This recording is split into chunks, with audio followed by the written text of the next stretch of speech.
con tanta guerra y donde siempre está vinculada la guerra a la política y a las visiones geopolíticas. Usted sabe que nosotros tenemos nuestra guerra, la que nos hemos infligido y que también está vinculada a la política y a la geopolítica, y nuestra guerra se llama una economía tan golpeada con una sociedad como la nuestra que vive en esa realidad de zozobra y de tanto sufrimiento. Vamos a hablar con mi tocayo, nos vamos a tomar un ómnibus, ya que estamos con la ley ómnibus, hasta su lugar en el mundo donde está. Me refiero a Miguel Ponce. Querido Miguel, ¿cómo estás? Pero qué alegría, Miguel, estar de nuevo contigo en un momento tan particular como vos bien lo decías recién, ¿no es cierto? Guerras afuera y aquí con nuestra particular guerra económico-social, yo diría, con fuerte contenido político, ¿no es cierto? Porque estamos viviendo horas decisivas que tienen que ver con lo económico, que tienen que ver con la calidad de vida que tenemos y vamos a tener, creemos, y por otro lado esto se está dirimiendo en el campo de la política. El Parlamento como, diríamos, máxima expresión del juego de ese partido está viviendo, yo diría, horas decisivas en función de lo que allí ocurra.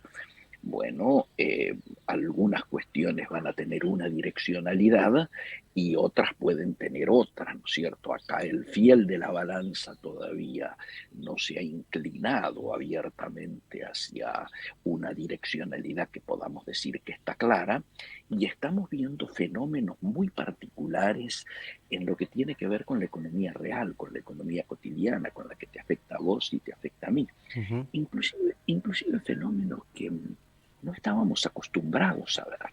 Lo que se está dando cuando vas a un barrio, en tu barrio, al supermercado, o vas al almacén, No, o no, no, vas no, a... no nos amargue. Yo no voy ahí porque cada vez que entro solamente me amargo. Pero es interesante, hasta te diría sociológicamente, ver episodios que no estábamos acostumbrados a ver. Digo, vos llegás en alguno de los grandes supermercados y se da una estrategia muy particular para no convalidar alzas de precios mandados lógicamente por los sectores industriales, por los sectores formadores, que me parece que se han zarpado, donde vos encontrás que grandes Qué buena definición la suya, académica como pocas, pero tan clara. Se han zarpado, usted lo ha dicho. La claro, verdad, permítame incorporar algún bocadillo porque creo que sé por dónde va. No adelante. puede ser que en nuestro país productor de alimentos, y aunque no lo fuera, comprar una gaseosa sea más caro que en Europa o en los Estados Unidos, o un queso o productos básicos. Se muestra ahí solamente que se han zarpado y que por eso todos estamos yendo a las segundas marcas. Suscribo. Y entonces analicemos cómo son las reacciones estas que yo te decía que vas mirando en el barrio. Unos se plantean eh, góndolas vacías con cartelitos muy sugestivos diciendo: acá defendemos el poder de compra de nuestros clientes y nuestros consumidores, y por lo tanto usted no encuentra este producto que buscaba porque no estamos dispuestos a convalidar una lista de precios zarpada, llámale así. Ujú. Tenés otra estrategia que es la que están llevando los supermercados nacionales, supermercados que integran la red de supermercados argentinos. Estoy hablando de los que están nucleados en la Cámara Argentina de Supermercados y en la Federación Argentina de Supermercados y Autoservicio, que hacen que, algo también inédito, han largado un programa 20 por 20 sin que el gobierno esté en estos momentos efectuando ningún control, y a días de vencer, ¿no es cierto?, uno de los programas heredados del gobierno anterior, por el cual eligieron 20 artículos y se mandaron 20 por 20, se llama, y se mandaron 20% de descuento. ¿A costa de qué? A costa de una estrategia distinta a la anterior, que era la de confrontar con los sectores industriales y formadores de precio, y aquí ellos aceptan una alianza para que esa diferencia la terminen absorbiendo ellos y no sus consumidores, no sus Ujú, clientes, no los que en definitiva son los que llegan a caja y terminan pagando. Y vos fíjate que, sin embargo, esa diferencia de estrategia no hacen de que puedan coincidir en dos cuestiones en estos momentos. De hecho, mañana va a haber una reunión muy grande, perdón, mañana, el jueves, una reunión que acaba de convocar Caputo con las cúpulas. Todas ellas, como todos los sectores empresarios nucleados en las distintas organizaciones, obviamente no adhieren al paro de la CGT y obviamente están apoyando el capítulo de reforma laboral que está impulsando el gobierno a través del ujú, DNU, ¿no es cierto? Y demás. O sea, hay coincidencia entre distintos sectores en unos temas y hay disidencia en estrategias en otro que ujú. me parece que está marcando algo que no conocíamos, que nunca habíamos vivido en lo que era la economía real. La puja distributiva tiene distintas formas de Ujú. manifestarse. Ojalá se encuentre un camino de equilibrio que impidan que los sectores más débiles, tanto comerciales de las pymes como de los consumidores, sean los que sigan pagando el mayor peso de la crisis. A ver, Miguel, quiero tratar de pensar con vos, que obviamente vas siguiendo el detalle y monitoreando las cifras, que es muy importante en esto, con un concepto global para ver cómo esto nos repercute en el día a día. De alguna manera, lo que hizo el gobierno desde que entró, que además fue lo que prometió, es nosotros nos salimos de todas las regulaciones, que el mercado ordene la realidad, mátense, por decirlo así, y hagan lo que tengan que hacer. Correcto. Vamos a secar la plaza, es decir, no emitimos más papelitos de colores, con lo cual, con lo que hay, más tendrán que arreglarse. Ahora la pregunta que quiero hacerte esta de el supermercado, porque es donde de alguna manera se pueden entender cosas, podría ser la ferretería o podría ser otro lugar, es lo mismo en términos reales. Digo, cuando en la Argentina siempre dice, pero Argentina está bárbara. Dice, ¿cómo? Sí, claro, pero miren los aeropuertos, están siempre desbordados, miren los restaurantes, siempre desbordados. Y uno dice, bueno, hay un 10% de la población argentina que no le afecta demasiado si sube un poquito el queso o la gaseosa, porque está más allá de el bien y el mal, y no voy a entrar a decir cómo hicieron fortunas que ya tienen resuelta su realidad para varias generaciones. Digo, hay un 10%, 4 millones pueden comprar todo. Ahora digo, las empresas que venden productos masivos, a ver, vamos de vuelta a la gaseosa. En esa porción del mercado, bueno, el 10% no se ve afectado, pero hay otro 90% que tiene que ver qué hace. Digo, ¿cuánto golpea en esa capacidad de venta que ellos tenían estipulada para que digan, ¿sabes qué? No nos es negocio lo que estamos hoy vendiendo esta porción, sino nos reubicamos en los precios. ¿Se entiende mi pregunta? Porque de alguna manera lo que dijiste, se han zarpado y uno pregunta, y bueno, ¿y ese zarparse en algún momento van a entender de que o se reubican o que tienen un problema o ellos podrán seguir en ese juego?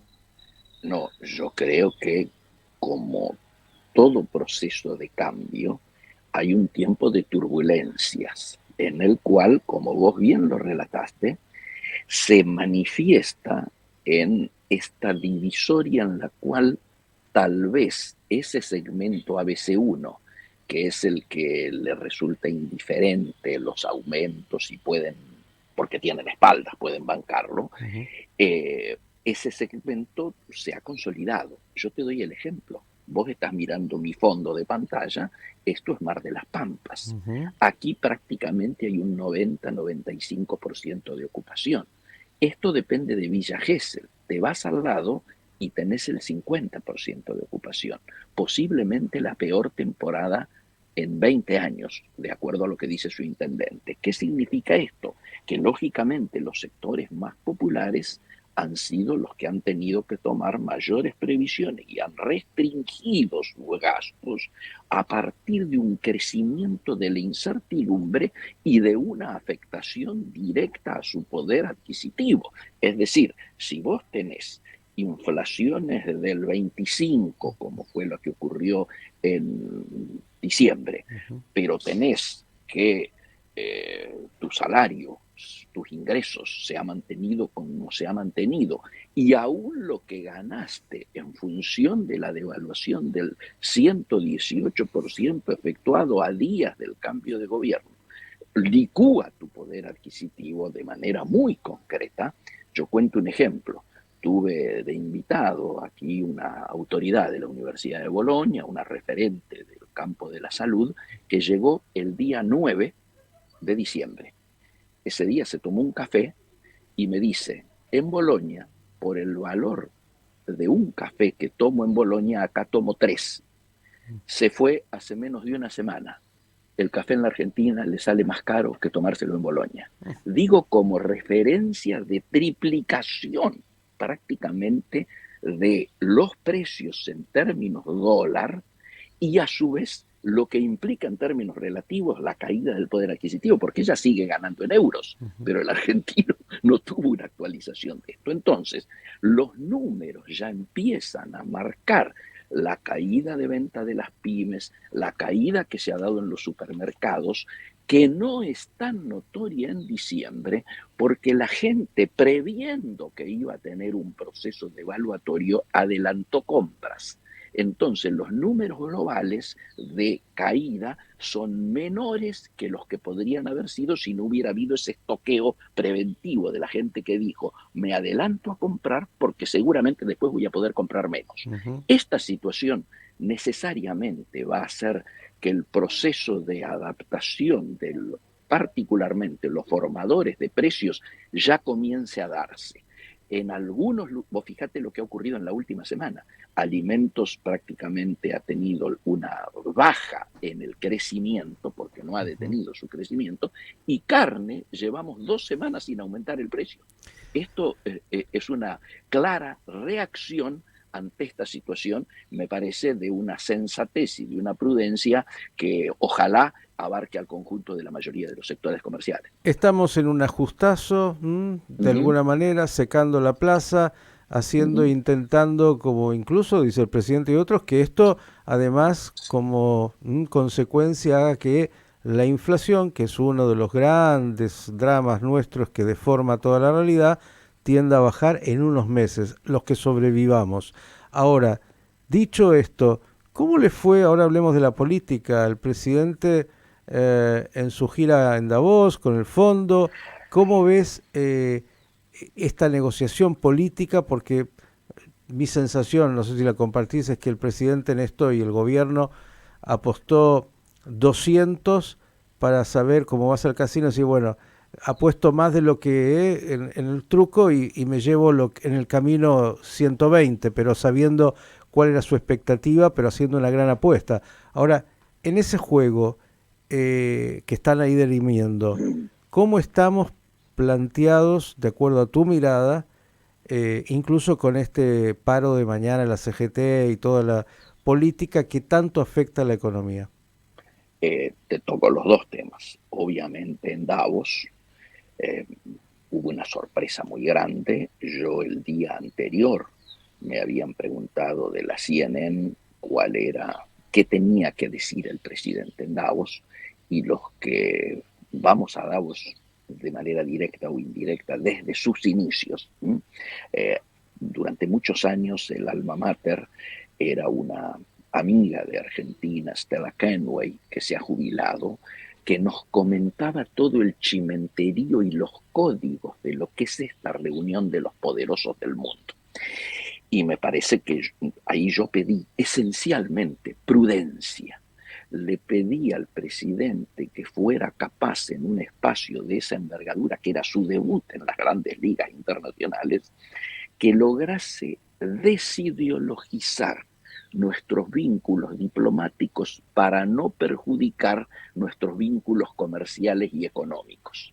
Lamentablemente esto no ocurrió, y la reacción particularmente que se notó fue que hasta los amigos, digo Macron, que estuvo a 20 metros de él, se negaron después a sacarse ningún tipo de foto con el presidente. Objetivamente fue muy choqueante, como que no estaba en capacidad de percibir el tiempo y el espacio en las cosas que dijo. La verdad es que a mí me asustó, pero esencialmente generó mucha sorpresa afuera. Obviamente hubo voces a favor. Digo Trump, digo Ujú. Bolsonaro, digo algún otro observador de Vox, de España y alguna cosa más, pero ninguno de las primeras líneas europeas se quisieron aparecer comprometidas. No podés meter en una misma bolsa a los comunistas, a los socialistas, a los socialdemócratas, a los liberales, inclusive a los liberales, digo, a los demócratas Lo que hay cristianos. que decir, mi querido Miguel, es que en realidad el presidente, más allá de todo, es coherente permanentemente con lo que ha planteado siempre, ¿no? Por supuesto, de Eh, hecho, fue un discurso que para ninguno de nosotros fue una sorpresa. La Ujú. sorpresa fue para los externos. ¿Por qué? Porque todo eso ya lo habíamos escuchado en campaña, ¿no es cierto?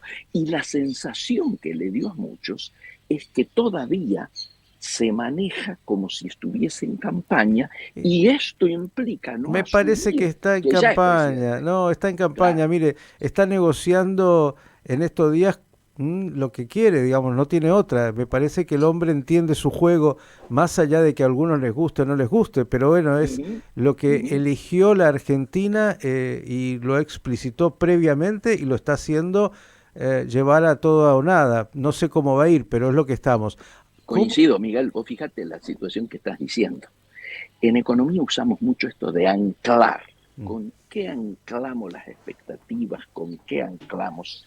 Es obvio de que el presidente no puede anclar su situación de poder hoy ni con un partido, ni con poder parlamentario, ni con gobernadores. Lo tiene anclado en la opinión pública, que Ujú. todavía le es favorable, pese a la caída de 10 puntos en el último mes, todavía le es favorable. Y en base a esa presión es que está pretendiendo sacar esto. Yo coincido contigo, que mandó 100 para ver si saca el núcleo duro de 50 o 60. Es lo que vamos a ver estas horas, es lo que se está resolviendo en estas horas, y seguramente hay una urgencia para que en la tarde de hoy el plenario de comisiones por lo menos de algunos indicios de si va a haber o no dictamen. ¿Y cuál va a ser el dictamen de mayoría? Lógicamente hay sectores que están planteando tener un dictamen propio de mayoría. Otro plantea un dictamen de acuerdo en función de las cuestiones que ya el gobierno, como solemos decir en el barrio, reculó para llegar al acuerdo. Ujú. Esto es lo que se va a ver esta tarde y a partir de ahí el impacto de la marcha de mañana de la CGT va a tener una incidencia u otra, porque si ya hay un dictamen de mayoría y ya hay un acuerdo, lo de mañana se relativiza. Pero si no lo hubiera en el día de hoy, lo de mañana puede influir para que en la semana siguiente la calidad de los dictámenes que haya. Política y economía, claro, absolutamente vinculadas, señores, porque, bueno, hay una realidad concreta, la que comentaba Miguel Ponce, cuando usted va al supermercado, cuando tiene que pagar los servicios, cuando hace milagros para que con lo mismo que le ingresaba hace muchos meses, hoy con niveles de crecimiento en las tarifas haga lo que pueda. Y por otro lado, bueno, la realidad de las negociaciones en la política para buscar cuál será el rumbo del gobierno y de la Argentina en términos del proyecto económico y que eso le permita de alguna manera tratar de ordenar las variables. Toda una ecuación, un rompecabezas complejo el que estamos viviendo. Aquellos que logremos sobrevivir tal vez lo veamos. Suscribo a lo tuyo y me parece que hay que estar muy atento a lo que ocurre en estas horas, a cómo finaliza este partido de el inicio de la actividad parlamentaria y de decisiones del gobierno. Yo siempre decía, ¿no? En los últimos tiempos, Alberto Fernández en 10 días tuvo su primer DNU, ¿m? Y se lo aprobaron y ahora ya llevamos 40 días de gobierno y estamos en esta situación de incertidumbre que me parece ya empieza inclusive a afectar a la economía real, digo la incertidumbre, porque nosotros estamos necesitando con mucho apuro y mucha urgencia que haya decisiones de inversión particularmente para poder aprovechar las oportunidades que el mundo nos está planteando y que deberíamos poder aprovechar, para lo cual tiene que haber inversiones, y para que haya inversiones tenemos que achicar los grados de incertidumbre. Las cosas que han ocurrido en la semana anterior y en estas horas, digo Davos, digo lo que está ocurriendo en el Congreso, no ayuda precisamente a que esa incertidumbre se achique y por lo tanto puedan acelerarse la toma de decisiones de inversión que tanto necesitamos, ¿no es cierto? Querido Miguel, como siempre, el agradecimiento y esta película continuará. Por supuesto que sí, siempre a disposición, y la seguimos monitoreando juntos. Chao. Ingeniero Miguel Ponce, hombre que entiende mucho de economía, de la economía real, de la política y de cómo política y economía están tan vinculadas, sí, sí, así como lo escucha.